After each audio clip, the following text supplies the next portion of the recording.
Hello नमस्कार सर्व माझ्या गोडताईंचं मैत्रिणीचं अगदी मनापासून स्वागत आहे सर्वांना श्री स्वामी समर्थ। यावेळी टायमिंग किती झालेले मी बघितलेलं नाही आहे। रविवारचा रुटीन असंच असतो ना, घडीकडे बघायचं आहे किती वाजलेत काय नाही ते बघायचं नाही आहे ना, वेळेचं कुठलं भान असतं। उठल्यापासून लागलेली असते फक्त मी, कारण रविवारी स्वयंपाक पाणी अगोदर होत नाही। अगोदर जी माझी मॉर्निंगची कामं असतात ती आवरली जातात। तर सगळ्यांना गुड मॉर्निंग, शुभ सकाळ। आणि ज्या ताईंना जॉबला जायचं आहे, ऑफिसला जायचं आहे, स्कूलला जायचं आहे, कॉलेजला जायचं आहे त्यांच्यासाठी हॅपी संडे। आपल्यासाठी हॅपी नसतो संडे, आपल्यासाठी फक्त डबल ड्युटीचा दिवस असतो। उठल्यापासून नुसती धावपळ चालू असते आपली। तर असो, आज उठल्यापासून स्वच्छतेच्या कामात मी लागलेली आहे। म्हणजे पूर्ण घरचं झाडणं वगैरे झालं, चहा झालेला आहे, यांचा चहा झाला, हे गेलेत। म्हणजे यांना जसं आता आपली आहे डबल ड्युटी तसं यांची दररोज ड्युटी असते। 6 वाजता किंवा 6:30 वाजता घरातनं निघायचं आणि गॅरेजला जाऊन पोहोचायचं आणि वेळेत म्हणजे नाश्ता करायला एक वेळा, जेवणाला एक वेळा जेवण आणि संध्याकाळचं जेवण झालं 3 टाईम घरचं हेरझारे होतात। यांचं रविवार असं सोमवारचं यांना सुट्टी नसते, पण दीपक दिनेशला रविवारी सुट्टी असते आणि त्यामुळेही माझा स्वयंपाक होत नाही। कारण दररोज दिनेश 7 वाजता घरातनं बाहेर पडतो, कॉलेजला जातो तो, तर लवकर स्वयंपाक होतो त्याच्या नादामध्ये। आणि ज्या दिवशी दिनेशला सुट्टी असते मग त्या दिवशी निवांतपणे माझी कामं असतात, कुठलीच कामं वेळेत आवरत नाहीत। तर असं इकडची रूम माझं पुसून झालेलं आहे। म्हणजे अगोदरच्या व्हिडिओमध्ये बघितलेली तुम्ही, अगोदरचा व्हिडिओ इथे स्टॉप झालेला आहे। बेडरूम किचन पुसून झालेलं आहे आणि इकडची जी रूम आहे ते पण पुसून झालेली आहे। तुम्ही म्हणत होता तिकडं किचन कसं काय आहे ताई, 2-2 किचन कसं काय तुझ्याकडे? तर माझ्याकडे 2 किचन नाही आहेत, माझ्याकडे 4 किचन आहेत ताई। 4 कसं 5 किचन आहेत लक्षात राहिले। वरचं जे डबल मजला मी काढलेला आहे तिथं पण प्रत्येक रूममध्ये आम्ही किचन केलेले आहे, बाथरूम केलेले आहेत, कारण आम्हाला किरायाने द्यायचं होतं। वरती पूर्ण किरायेदार आहेत, म्हणजे वरती 3 रूम आम्ही किरायाने दिलेले आहे। एक रूम आमच्यासाठी ठेवून घेतलं जिथं आम्ही स्टोर रूम केलेला आहे। त्याला जी ही मोठी सामग्री असते म्हणजे ज्वारी आहे, तांदूळ आहे, गहू आहेत, अशी पोते ना वरी स्टोरूममध्ये आम्ही ठेवत असतो। आणि जी खालची रूम आहे एक्स्ट्राची ते पण आम्ही दिलेलं होतं, पण आता मी ते रिकामी आणि माझं जे ही एक्स्ट्राचं सामान आहे तिकडं ठेवलेलं आहे। नंतर दिनेशी तिकडेच बसतो अभ्यास वगैरे करत, कारण हॉलमध्ये TV ऑन असते, मग TV चालू असल्यानं त्याला डिस्टर्ब होतं वाचण्यामध्ये, अभ्यासामध्ये। त्यामुळे तिकडचं दार बंद केल्यानंतर TVचा आवाज तिकडे जाणार नाही। आणि वरच्या रूममध्ये दीपक जातो। दिनेशला वरती जायला आवडत नाही आणि दोघांचं जमत नाही। सगळ्यात मेन गोष्ट हे आहे। तर दोघांना सेपरेट रूम आम्ही केलेले आहेत। नंतर बाबा पण इकडच्याच रूममध्ये झोपणं, जेवणं, खाणं सगळं तिकडं असतं बाबांचं। आणि तुम्ही म्हणत होता की ताई एक वेळा पूर्ण घर दाखव, होम टूर करतो, तर हो लवकरच हा व्हिडिओ येणार आहे। आणि आजच्या व्हिडिओमध्ये थोडंफार तुम्हाला दाखवणार आहे। म्हणजे वरच्या मजल्याला मी काही जाणार नाही आहे, वरी सगळे दारं बंदही असतात, सगळे किरायेदार असतात, मग ते ठीकही वाटणार नाही वरचं होम टूर करण्यासाठी। पण जेव्हाही वरती जाते थोडंफार वरचंही दाखवत असते तुम्हाला, खालच्यापेक्षा वरचं खूप छान आहे, तर कधीतरी तुम्हाला दाखवेन। तर असं पूर्ण घर पुसून झालेलं आहे, आता आलेले बाहेर। आणि इथं मी तुम्हाला दाखवत आहे गुलाबाच्या फुलाला छान अशी सुंदर कळी आलेली आहे। म्हणजे लाल कलरचं गुलाब आहे आणि एक व्हाईट कलरचं पण आहे। 2 कलरची गुलाबं मी इथं लावलेले आहेत। जे व्हाईट कलरचं आहे ना त्यामध्ये दररोज फुलं लागतात, नंतर शेवंती पण आहे पिवळी, त्यामध्ये दररोज फुलं लागत असतात, कारण दररोज मी पाणी देत असते। खूप आपल्याला झाडांची काळजी घ्यावी लागते, तेव्हा कुठे ते छान ग्रो करतात। तर सकाळी अगोदर उठल्यानंतर झाडांना पाणी देत असते, गवत काडी कचरा जी हे आहे ते काढत असते आणि झाडाची छाटाछाटी आपल्याला करावी लागते, तेव्हाच ते कुठे छान असे ग्रो करतात। आणि ही जी तुळस असते ना, पंढरपूरची तुळस म्हणता तुम्ही त्याला, त्याचंही छाटणं काटणं खूप करावं लागतं। एकदम असं होतं ना, एकदम भयानक झाड होतं ते, खूप लवकर ग्रोही करतं। तर मी महिन्यात 1 वेळा पूर्ण शेंडे कट करते त्या झाडाचे, फक्त बुडच ठेवते, त्याला इतकी सुंदर पानं, कोळी पानं फुटतात ना, खूप सुंदर वाटतं ते कुंडा। तर आता सगळ्या झाडांना मी अगोदर पाणी देत आहे कुंड्यातल्या, जे बाहेर समोर झाडं लावले तिथेही देत असते, पण अगोदर कुंड्यातल्या झाडांना पाणी आणि पोर्स स्वच्छ धुवून घेणं। म्हणजे जे आतमधलं मी स्वच्छ पुसून घेते, पण पोर्समध्ये पुसणं वगैरे काही करत नाही। इथं असंच पाईपानं मी पाणी टाकत असते आणि पूर्ण पाणी वायफरनं ओढून घेते, एकदम छान चकाचक होतं। कारण आतमधलं कसं कधी गॅपही होतो, दररोज पुसणं होती नाही कधी म्हणजे वेळेनुसार, कधी दुपारी कधी इव्हनिंगच्या वेळेत असं पुसत असते। पण पोर्स जे आहे ना सकाळच्या वेळेस झाडांना पाणी देणं, पटकन धुवून घेणं स्वच्छ, हे रोजचीच काम आहेत माझी मॉर्निंगची। तर सगळ्या झाडांना पाणी देऊन झालेलं आहे, आता अंगणही स्वच्छ धुवून घेते। आणि बाहेर जे मोगऱ्याचं झाड नंतर दासळाचं मी लावलेलं आहे त्यांनाही आता यावेळेत पाणी देते, अंगणामध्ये पाणी शिंपून घेते, रांगोळी काढून घेते। म्हणजे ही मॉर्निंगची कामं माझी रोजची आहेत।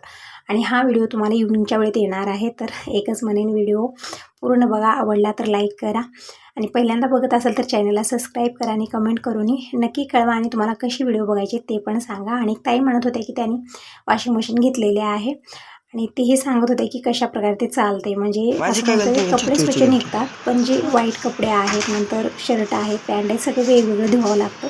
तर मला वाटतं वॉशिंग मशीन घेतल्यानं वेगळं झंझट होणार आहे त्याचं, म्हणजे हेल्प होण्याऐवजी उलटा आपलं टाईम वेस्ट व्हायचं तर काम होणार नाही। पण खूप जणांच्या घरामध्ये वॉशिंग मशीन असते, असं काही नाही। बघूया, मीही घेणार आहे, म्हणजे माझे डोक्यात आलेले की वॉशिंग मशीन घ्यावीच आहे। मोठे प्रॉब्लेम होतच असतात, तरी पण घेणार आहे, कारण हे जे कामाचं आपलं बिझी रुटीन आहे ना त्यामध्ये थोडासा वेळ मलाही भेटेल, म्हणजे यात याच कामामध्ये कपडे भांडे यामध्येच दिवस जातो आणि एकतर हे घरची क्लिनिंग करण्यामध्येच माझा वेळ बरोबर होत आहे. अजिबात माझ्यासाठी वेळ वाचत नाही. तर वॉशिंग मशीन घेतल्याने थोडीशी हेल्प होणार आहे. तर आता मी रांगोळी काढत आहे आणि बाहेरून तुम्हाला पूर्ण घर दिनेश दाखवत आहे. म्हणजे तुम्ही तुमची अशी कमेंट येत असतात की ते होम टूर कर. तर एक दिवस निवांतपणे करेन मी, पण तोपर्यंत मी अशा प्रकारे तुम्हाला सांगत आहे. 2 मजली घर आहे. बाहेरून पूर्णपणे तुम्ही बघितलेलं आहे. कलर आम्ही दिलेला नाही. अगोदर जे कलर दिलेलं होतं खालच्या मजल्याला तेव्हा दिलं.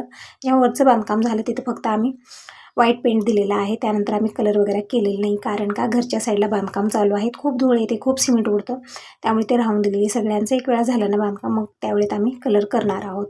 तर वरचं पूर्ण कंप्लीट झालेलं आहे. किरायानं पण दिलेलं आहे. आम्ही कुठलीही रूम रिकामी नाही, फक्त एकच आहे, ते आमच्यासाठी आहे. आता आलेले आतमध्ये हॉलमध्ये पूर्ण हॉल फिरून दाखवत आहे. आणि दुसऱ्या मजल्यावरती आता यावेळेत गेलेलं नाही ना, तिथलं काही दाखवलेलं आहे. फक्त मी खालचं तुम्हाला दाखवत आहे. हॉल तुम्ही बघितलेला आहे. इकडच्या साईडला छोटा टी व्ही, इकडच्या साईडला मोठा टी व्ही लावण्याची जागा सोडलेली आहे. म्हणजे जी शोकेस आम्ही परवा बनवलं तिथं टी व्ही लावायचा तितकंच राहिलेलं आहे, पण एक कामं आमची निवांत होत आहेत. तर इकडच्या रूममध्ये आलेलो. इकडे किचनमध्ये जी एक्स्ट्राचं सामान आहे ते ठेवलेलं आहे. नंतर दिनेश इथं झोपत असतो अभ्यास वगैरे झाल्यानंतर, त्याचं अंथरण वगैरे इकडंच राहतं. आणि जे एक्स्ट्राचं सामान आहे ते तिकडच्या किचनमध्ये मी ठेवलं. तुम्ही म्हणत होता ना की किचन ते एक्स्ट्रा कशासाठी केलेले आहे, तर देण्यासाठीच आम्ही केलेलं होतं. आणि देण्याचं कारण हे खूप मोठं होतं की जेव्हा आम्ही इथं नवीन राहायला आलो, म्हणजे घर बांधकाम चालू केलं, तेव्हा फक्त शेती होती, तर कुठलंच असं माणूस दिसत नव्हतं, फक्त एक शाळा होती. आता घरं झाली तर आता छान एरिया झालेला आहे, पण आम्ही जेव्हा आलेलो होतो तेव्हा फक्त आमचं एकच घर होतं. आणि कसं दिवसभर हे गॅरेजला जाणार, मुलं शाळेत जाणार. दीपक दिनेश तेव्हा खूप लहान होते, नंतर बाबा बाहेरच राहतात, त्यामुळे घरात मी एकटीच राहायची, खूप भीती वाटायची. मग मला जोडीदारी कोणी लागणार होतं, म्हणून आम्ही किरायाने रूम काढलेली होती आणि दिलेलं पण होतं. मला जोडीदारी झाली म्हणजे थोडंसं भीती वाटते दिवसभर. कसं एकदम एरिया असा होता ना, एकदम शेती बघावं, तिकडं एकही माणूस दिसेना असं झालेलं होतं. आणि त्या रूमला आम्ही बाहेरच्या साईडला एक दार केलेलं आहे ना, आतमधल्या साईडला. ज्या वेळेत आम्हाला द्यायचं नाही त्यावेळेत आतमधलं दार आम्ही खोललेलं आहे आणि तिकडचं दार बंद केलेलं आहे. आणि तिकडे किचन सगळं सिस्टमॅटिक आहे, बाथरूम वगैरे सगळं केलेलं होतं आम्ही, कारण द्यायचं होतं आम्हाला. नंतर जसं आता इकडे बघितलं तुम्ही, हॉल आहे, नंतर 2 रूम आहेत. एक बेडरूम आहे आणि एक किचन रूम आहे. किचन रूममध्येच आम्ही देवारा केलेला आहे. आणि हे आहे माझं किचन. तर इकडं फ्रीज ठेवलेलं आहे, म्हणजे जागा अगोदर सोडलेली होती, जितकं फ्रीज आहे तितकी जागा सोडलेली आहे. वरती नेंटन आहे, तिथं जे हे एक्स्ट्राचे डबे आहेत माझे मोठे डाळीदुळीचे, ते वरती ठेवते. नंतर हे जे ड्रम आहेत यामध्ये मोठी सामग्री मी घालून ठेवलेली आहे, जी दररोज काढायला जमणारही नाही आणि त्याची जरुरती पडणार नाही, म्हणून ते वरती ठेवलेलं आहे. जे मला लागतं दररोजच्या दररोज डाळीदुळी ते छोट्या डब्यात काढून मी इकडे अलमारीत ठेवलेलं आहे अशा प्रकारे. म्हणजे हे अशी किचन आहे, म्हणजे जसं मला सवलत होईल, जशा प्रकारे मला लवकर घेता येईल, घाईरुडी स्वयंपाक करते वेळेस आपल्याला पटकन घेता येईल, तशा प्रकारे मी सगळं सिस्टमॅटिक ठेवलेलं आहे. नंतर इकडं कुकरला डाळ लावलेली आहे, मी दूध ठेवलेलं आहे, म्हणजे जी माझी मॉर्निंगची कामं होती ती आवरलेली आहेत. आणि तुम्हाला थोडंफार मी घरी दाखवलेलं आहे. एक दिवस निवांतपणे फक्त होम टूरच मी करणार आहे तुम्हाला, पूर्ण दोन्ही मजल्याचा कशा प्रकारे काय काय मी केलेलं आहे, सिस्टमॅटिक कशा पद्धतीनं कुठं काय काय मी ठेवलेलं आहे. तर दीपक गेलेला होता शेतामध्ये, इथे समोर शेती आहे, ऊस ढाळा, नंतर करड्याचं जे ढाळ असतं ते आणलेलं आहे. आता पूजेला लागणारे सूर्यनारायणच्या. आज पुस महिन्यातला 5वा रविवार आहे, म्हणजे शेवटचा रविवार आहे. पूजा मांडायची, पण त्या अगोदर घरची क्लिनिंग मी केली. आणखीन स्वयंपाक वगैरे काही नाही, अगोदर मी देवपूजा करणार आहे. आणि इकडे दीपक दिनेशला दूध पण दिलेलं आहे, कुकरला डाळ लावलेली आहे, चिंच पण मी इकडे पाण्यात टाकून शिजत ठेवलेली आहे. एक पिळ्यानंतर काढून ठेवलं, म्हणजे वरण भाताची तयारी मी अगोदर करत आहे. आणि दोघंही राजकुमार कामात लागलेले आहेत, म्हणजे थोडंसंही जमत नाही. रविवार आला ना खूप पंचायत होते, कुठलंही काम राहू द्या, दोघांना ना त्यालाही द्यावं लागतं यालाही द्यावं लागतं, नाही तर दोघंही बसतात. दीपकला काही सांगितलं, फक्त साधं 1 ग्लास पाणी आण म्हटलं तर मला सांगत आहेस त्याला सांगत आहे, मग त्यानंही करत नाही आणि ह्यानंही करत नाही, असं आहे. आणि पप्पा आल्यानंतर मात्र दोघेही आपापल्या कामात असतात, काहीच प्रॉब्लेम नसतं. पप्पा बाहेर गेले की मग सुरू होतं यांचं, तर त्याला सांग याला सांग चालू असतं. तर असो, कुणाकुणाच्या घरामध्ये अशी मुलं आहेत नक्की सांगा. आमच्या इथं तसं आहे. रविवार आला ना खरंच खूप टेन्शन येतं, असं वाटतं की रविवारी तर कुणाला तरी एकाला शाळेत पाठवावं, कॉलेजमध्ये पाठवावं, कारण दोघंजण एकत्र राहणार नाही. ते काम छोटंच असतं, पण भांडणे खूप असतात, त्या कामाची पंचायत खूप होते. असो, पूजा झालेली आहे, शेअर केलेली नाही कारण लेट खूप झालेला होता मला, तर घाई गडबडीत मी पूजा केलेली आहे. आणि आज कलरफुल फुलं भेटलेली आहेत, व्हाईटच फुलं आहेत. तितक्यात हे नाश्ता करायला खूप लेट झालेला होता, 10 वाजलेले होते. तर नाश्ताही आज काही बनवला आणि दिनेशला मी सगळी तयारी करायला लावली, कांदा हिरवी मिरची कोथिंबीर सगळं कट केला. तितक्यात हे आल्यानंतर म्हणले नाश्ता वगैरे आता करू नको, मला जायला लेट होत आहे, म्हणजे घरी आली की फोन चालू असतात त्यांचे. तर मला चिवडा दिलेला होता आणि लाडू दिलेलं होतं रव्याचं. तर दही चिवडा आणि लाडू खाल्लेले आहेत. नंतर तोपर्यंत पूजा पण झालेली होती, तर आरती करून देवाचे दर्शन करून गेलेले आहेत. प्रसाद दिलेला आहे. तर आता हे परत गॅरेजला गेले आणि हे प्रसाद बालाजीचा आहे, म्हणजे हे तिरुपतीला गेलेले होते. प्रसाद आणखीन मी सोडलेला नाही आहे. तर आज सूर्यनारायणची पूजाही झालेली आहे. तर मला आजच्यापेक्षा शुभ दिवस आणखीन कुठला राहणार आहे. आणि सत्यनारायण वगैरे करतात प्रसाद सोडते वेळेस, पण असं नाही की बाबा हे पहिल्यांदा गेलेले आहेत किंवा दरवेळी जातात. असं तसं बघा एक 3-4 महिने जातात, मग परत कुठल्या देवस्थानाला हे जात असतात. शिर्डी असो, तिरुपती असो किंवा आणखीन कुठले श्रावण महिन्यात तर पूर्ण महिना जात असतात. मग प्रत्येक वेळी जातात. आता प्रत्येक वेळी आपल्याला कधी होतं करणं, कधी होत नाही. तर मी अशा प्रकारे प्रसाद सोडत असते.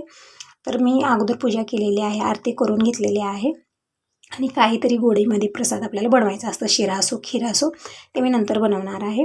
अगोदर दूध, साखर हे सगळं मी देवाला नैवेद्य दाखवलं, तेच या प्रसादाला पण दाखवलं. आणि सगळं प्रसाद जे आहे ना मी सगळे एकत्र करणार आहे. म्हणजे बालाजीला गेलेले होते तिथला प्रसाद आहे. नंतर म्हणत होते वीरभद्रेश्वरलाही गेलेले होते. नंतर तिथं आता जी जवळपास देवा आहेत तिथले दर्शन करून आलेले, त्यात प्रसाद पण आणलेला आहे. तर सगळे वेगवेगळे पाकिट आहेत. एकामध्ये मुरमुरे आहेत, एकामध्ये बताशे आहेत, साखर आहे, असं आहे. तर मी काय केलं, सगळं प्रसाद एकत्र केलं, म्हणजे सगळ्यांना मला द्यायचं आहे. तर आजूबाजूला शेजाऱ्यांच्या घरी बी प्रसाद येते. घरामध्ये एकटं प्रसाद खाऊ नये, प्रसाद जितकं होईल तितकं वाटून खावं. तर इथं सगळं प्रसाद मी एका मोठ्या भांड्यामध्ये एकत्र करत आहे. नंतर जे लाडू असतो ना बालाजीचा, खूप फेवरेट आहे सगळ्यांचा, खूप आवडतो. एक वेगळाच टेस्ट असतो यामध्ये. तर लाडू खूप सारे घेऊन आले आहेत, म्हणजे याच्या मित्रमंडळीलाही द्यायचं आहे. तेही सांगितलेले होते की एक लाडू आमच्या नावचे घेऊन ये. तर खूप सारे घेऊन आलेले आहेत. तर लाडू नंतर मी टाकणार आहे. अगोदर जे मुरमुरे आहेत, साखर आहे, बताशे आहेत, सगळे मी एकत्र करत आहे. नंतर जे दोरे आहेत ना ते पण आणलेले, जे हातात बांधायचे आहेत. नंतर जे बालाजीचे फोटो वगैरे आहेत, लक्ष्मी मातेचा फोटो आहे, ते फोटो पण आहेत छोटे छोटे यामध्ये, ते पण मी साईडला काढून ठेवलेलं आहे. आणि अगोदर मी यांच्या मित्रमंडळीसाठी प्रसाद काढून ठेवत आहे. म्हणत होते 7-8 जणाला तरी द्यायचं आहे लाडू आणि प्रसाद, सगळं पॅक करून आल्यानंतर घेऊन जाणार आहेत. तर नैवेद्य वगैरे दाखवून मी अगोदर प्रसाद पॅक करून ठेवत आहे मित्रमंडळाला देण्यासाठी यांच्या. नंतर जे बाकीचं आहे इथं मी देणार आहे शेजाऱ्यांच्या घरी. तर इकडे हे जे वाटे आहेत मोठ्या प्लास्टिकच्या, ते वाट्या मी दीपकला आणायला लावलेले आहेत, त्यामध्ये घालून देणार आहे. तर सगळा प्रसाद मी अशा प्रकारे एकत्र केलेला आहे.